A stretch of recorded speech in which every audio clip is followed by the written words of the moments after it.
the morning. Thanks for being with us. I'm your host today, Seth Lawrence. The WHOW Morning Show streams to Facebook and YouTube, brought to you by Peterson Insurance, your Pekin Insurance agent in Clinton.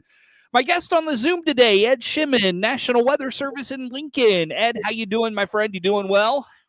I am doing great. Thanks for having me on, Seth. Very good. Good to hear. Thanks for coming on and talking with us as always. Ed, we got a little fog to start this Monday and this new work week. What exactly is going on out there? Yeah, we had some rainfall recently, and the dew points are pretty high. The air cooled a bit because of the clearing out of the skies. So once that air is clear in the summer after a rainfall, you can really get some dense fog setting in because that moisture is right at the surface. So we're dealing with near zero visibility, a lot of area here. Yeah, it is. It is dense, and even in town, like in Clinton itself, it was a very dense fog.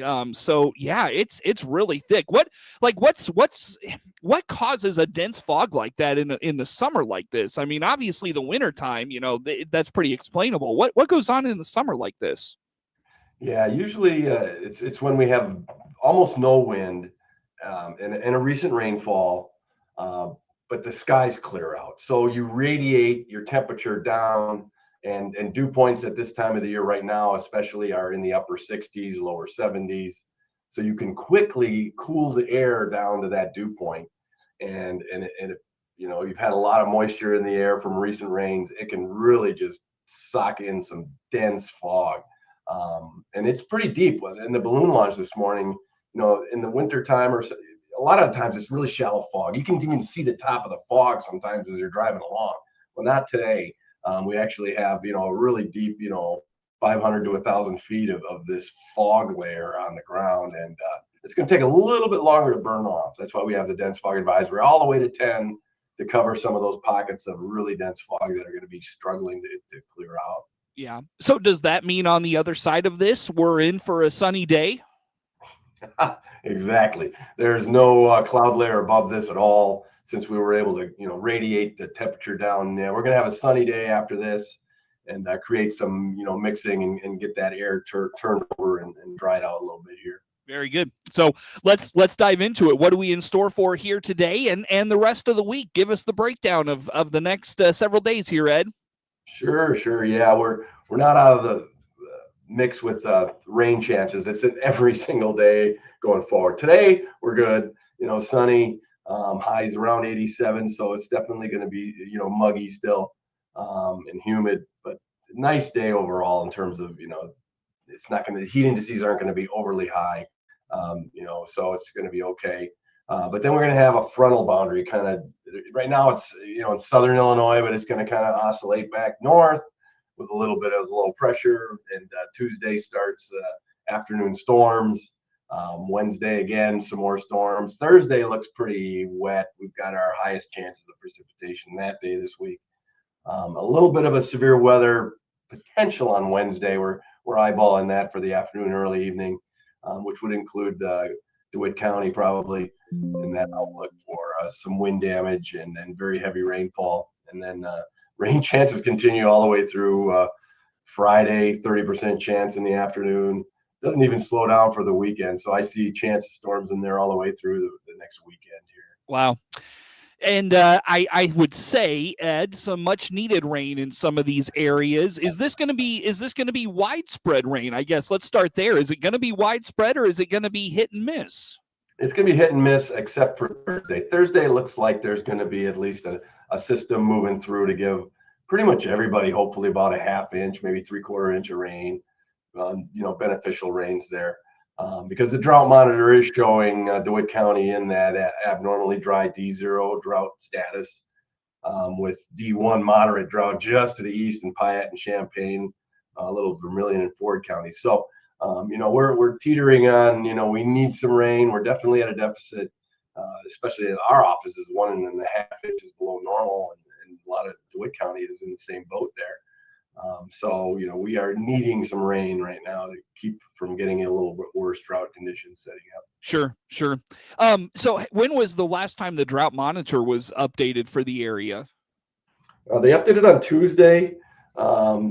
and well, they used all the rain through Tuesday and then posted on Thursday. So July 8th is the valid date for this one, and it was released on the 10th last week. So any rainfall that happens through Tuesday evening is going to be used in the update that comes out this following Thursday.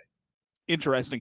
So I would say, given that information, probably that is a bit outdated because we saw some rain, Thursday, Friday, Saturday, Sunday. I mean, there was some significant rainfall that 4 or 5 day stretch there. So I would say by now that June 8th report might be a touch outdated. Is that a fair assessment? Right. Yeah, I think we had enough to at least bump us back, closer to normal in several areas through that weekend rain. It's going to definitely at least keep it from getting worse at this point. I don't know that it's going to remove the D0 abnormally dry conditions in DeWitt County and the surrounding areas at this point, but it's enough to at least stave off any kind of increase in the drought status. Sure.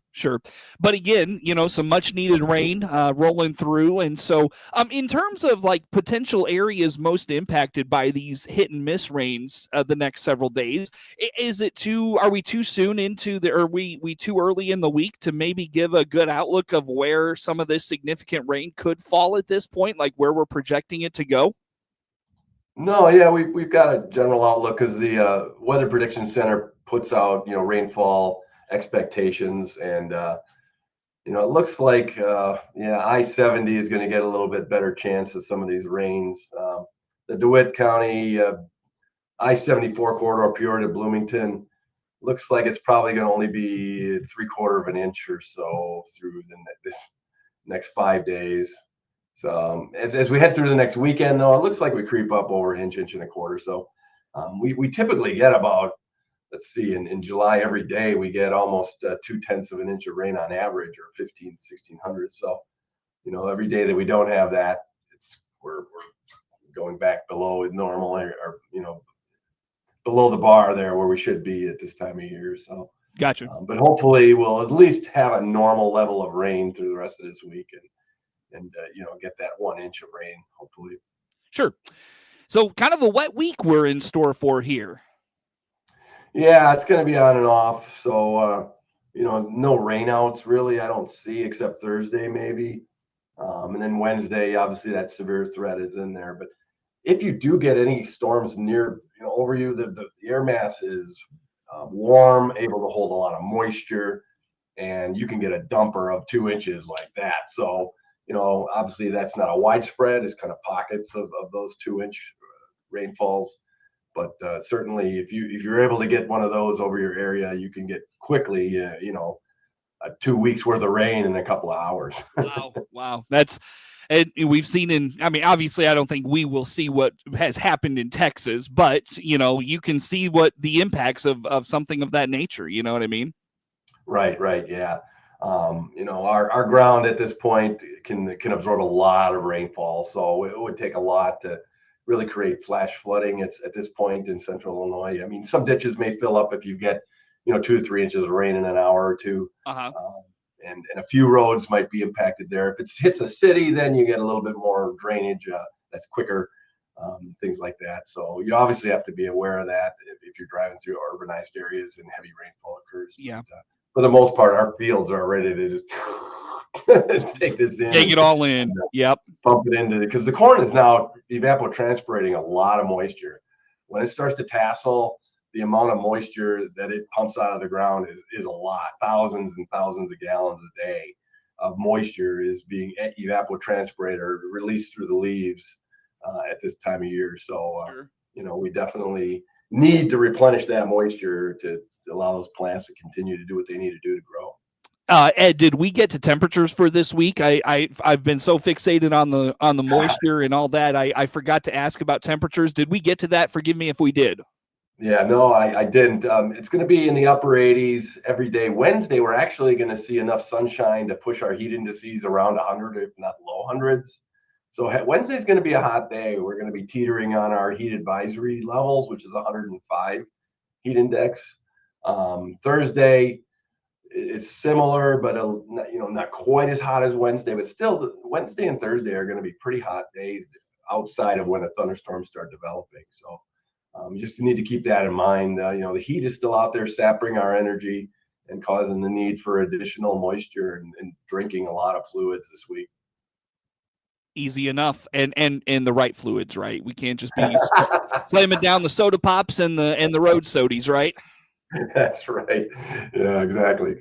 Yeah, sure. Well, Ed, hey, as we wrap up this first segment, I want to recap the rain of the last 4 or 5 days. I know we mentioned it there. Really starting Thursday, I was getting notices of we carry the White Sox here on WHOW, and I noticed they were in some rain delays, and they had their game postponed up in the Chicago area to Friday for a doubleheader. We had some hit and miss rain around the area. Let's recap the last 4 or 5 days of rainfall. What's gone on? Have we gotten substantial rain in some places? Yeah, we did, especially west of I-55 and the Illinois River. Northwest Illinois got 3 to 4 inches of rain in some areas. Knox, Stark, Marshall, Western Peoria County, even a bit of Fulton.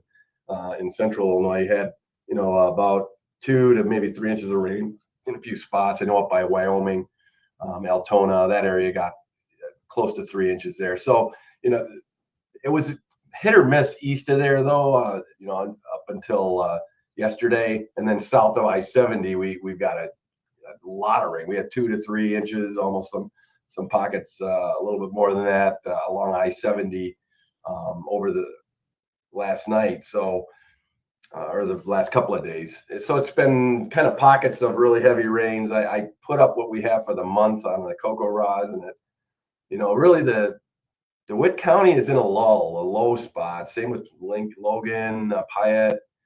There's a little corridor here, where we're in a minima, right now for the month. But, hopefully we can replenish that with the rain chances we have over literally the next 7 days after today. I know I've told you this before. There's a little kind of divot in my front yard that when it rains, it builds up that moisture, and it takes, when it gets dry, it takes a little bit for that to kind of dry out completely. And right now it is dry. I mean, it is bone dry despite all the rain we got the last few days. We had some good rain showers roll through. They weren't long or substantial, but it didn't do anything to it. So yeah, definitely the backyard, the front yard of my house are pretty dry, pretty brown even in some places. Yeah, same with my house in Peoria. There's been a pocket of, Western Peoria County got hammered 3.5 inches, and I have, just 0.2 or so reported the last couple of days. So sure, not enough. Yep. Hey, can we just very quickly, Ed, highlight CocoRa's? If there's like homeowners, producers, they maybe they keep track of that rainfall. I know you have to like get certified and like there's a process to go through to report that to CocoRa's. But if that's something folks do as a hobby, they can report it to CocoRa's, and I know that helps you immensely. Do you mind highlighting that just briefly with us? Yeah, CocoRa's. It's CocoRahs.org.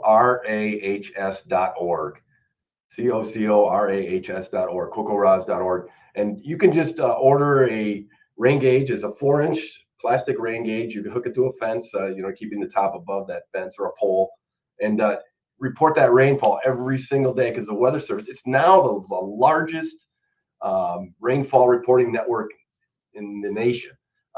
It's coast to coast. We have Canada, South America, even in Europe, people are in the CocoRa's community, and we are vitally needing rainfall reports anywhere in the area. Really, if you have the inkling to want to report and help the National Weather Service, we would love to have you join the CocoRa's network.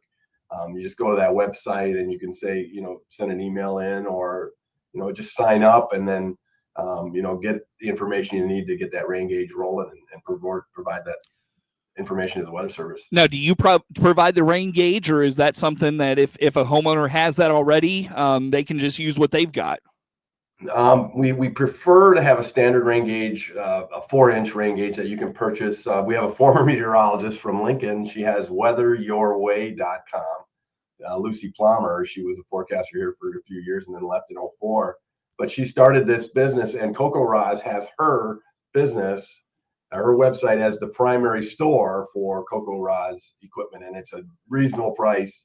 Lucy gets it in the mail, immediately upon your getting that order in, and that 4-inch standard rain gauge that we offer on that website is what we really hope to have everybody using. I know a lot of people have other rain gauges at home, but that one keeps it kind of standard across the whole country. Very good. Well, Ed, again, where do folks go for all that information and to get that ball rolling? Weather.gov/Lincoln. Very good. Ed Shimon, National Weather Service in Lincoln, is our guest on the Zoom. We've got more to come with Ed on the morning show.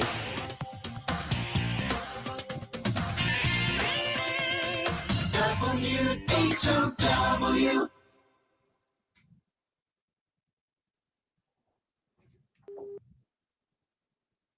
Let's check the markets. Sunny RFD Radio Network. I'm DeLaw's Yonke. And we were higher in the overnights. How will we start a Monday session?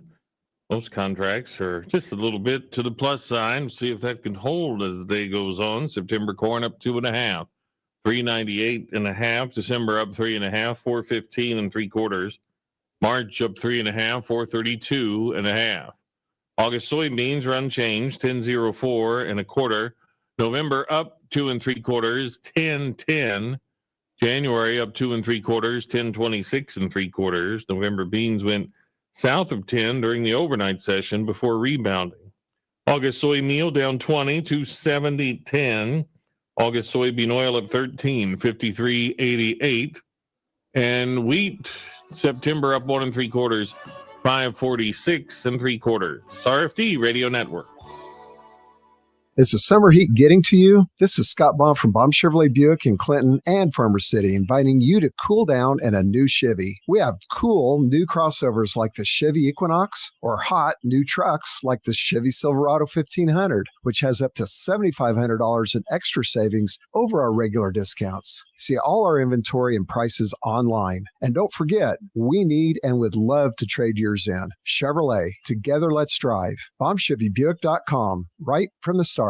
CEO Paul Skowron here from Warner Hospital and Health Services in Clinton. Call our family medicine clinic now to get your children's school physicals scheduled. We're accepting new patients of all ages. More info by clicking our icon at DeWittDailyNews.com. DeWittDailyNews.com is the area's leading local news source 24 hours a day, 7 days a week. Get the latest local news, obituaries, police blotter, weather forecast, and more. Head to DeWittDailyNews.com to get the local information you need to know.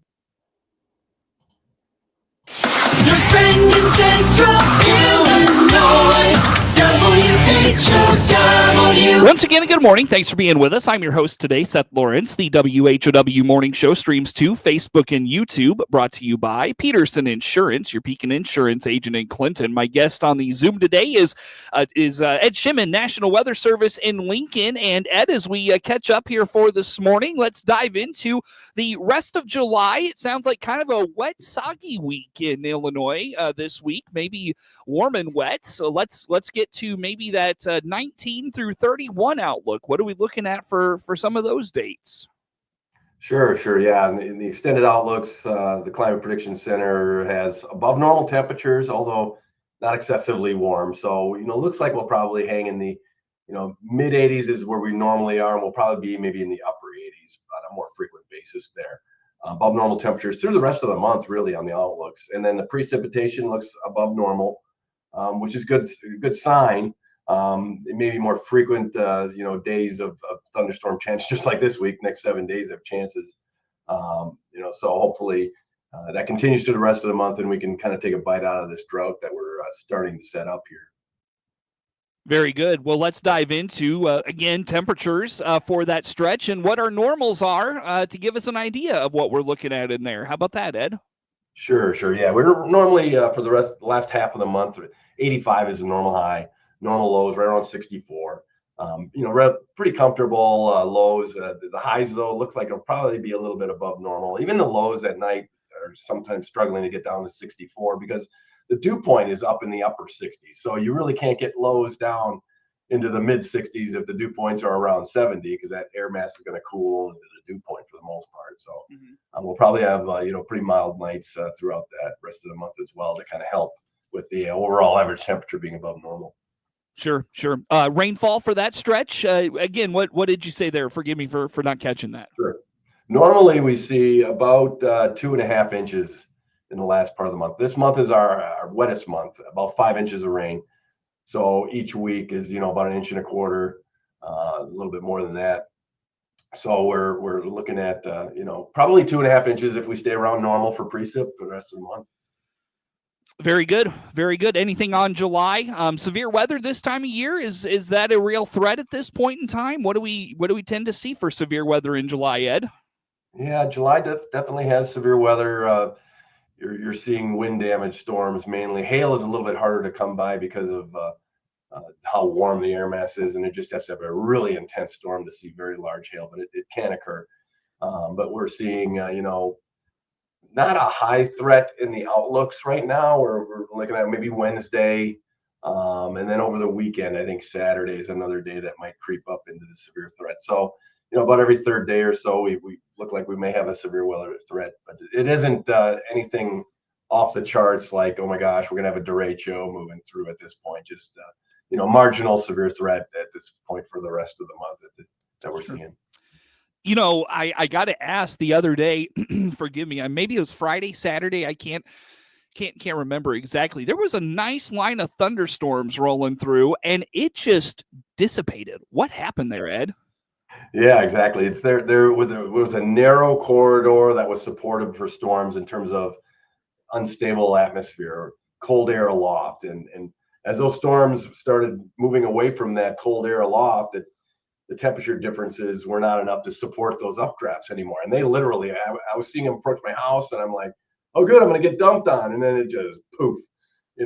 Once they move out of a supportive air mass and they don't have the updraft support, they just collapse. And, sometimes have some wind damage when they hit that phase, as that whole cold pool of air is just rushing to the ground because it doesn't have any support to keep it aloft anymore. But yeah, it moved out of that line of support and just basically dissipated. Is that pretty common for this time of the year? It is, yeah. You'll see narrow corridors that are supportive like this set up because of the air mass and just the way the jet stream is set up. So it's really a hit or miss with where these storms can be sustained in the summertime. Very good. Let's get into August. Ed, what are the outlooks for August showing us at this point in time? And very quickly on that, I apologize. We're running out of time here. No, we're showing above normal temps in August, and then near normal precip, which August is about 4.5 inches of rain. So, it's going to stay warm. We'll probably be above normal, overachieving in the upper 80s. And precip wise, hopefully we average out with 4.5 there. Very good. Hey, Ed, where do folks go for all things weather data, weather forecasts?